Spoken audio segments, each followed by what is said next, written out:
தாய் தமிழ் உறவுகளுக்கு வணக்கம்.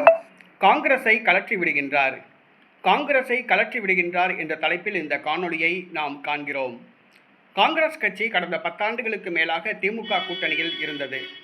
2026 தமிழக சட்டசபை தேர்தலில் தமிழக வெற்றி கழகத்துடன் கூட்டணி அமைக்க விரும்பியது. செல்வ பெருந்தகை அழுத்தம் கொடுத்த காரணத்தினால் திமுகவுடன் வேண்டா விருப்பாக கூட்டணி சேர்ந்தது.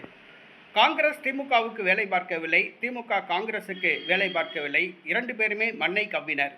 தேர்தலுக்கு பிறகு மைனாரிட்டி அரசு அமைத்த தமிழக வெற்றி கழகத்துக்கு காங்கிரஸ் திமுக கூட்டணியிலிருந்து வெளியேறி ஆதரவு தெரிவித்தது.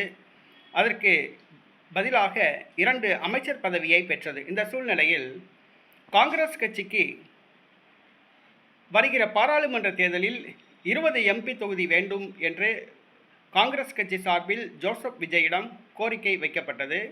இதனால் ஜோசப் விஜய் அதிர்ச்சி அடைந்த ஜோசப் விஜய் கேரள மாநில முதலமைச்சர் பொறுப்பேற்பு விழாவிலும் டெல்லி சென்று மோடியை சந்தித்த பிறகு சோனியா காந்தி வைத்த விருந்தையும் புறக்கணித்தார்.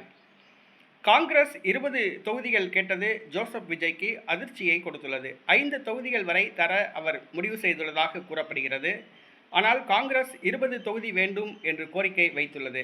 ஆகையால் இடைத்தேர்தலுக்கு பிறகு தமிழக வெற்றி கழகம் சட்டசபையில் தனிப்பெரும்பான்மை கட்சியாக உருவெடுத்த பிறகு காங்கிரஸை கலற்றிவிடலாம் என ஜோசப் விஜய் முடிவு செய்துள்ளார்.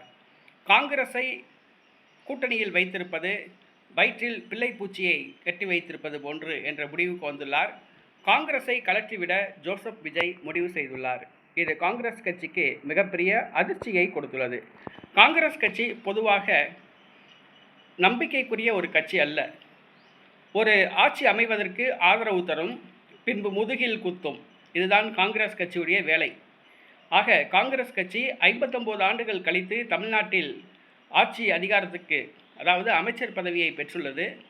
அதற்குள் 20 பாராளுமன்ற தொகுதி வேண்டும் என தமிழக வெற்றி கழகத்துக்கு குடைச்சல் கொடுக்க ஆரம்பித்துள்ளது. தற்பொழுது காங்கிரஸ் கட்சியை கலற்றிவிட ஜோசப் விஜய் முடிவு செய்துள்ளார்.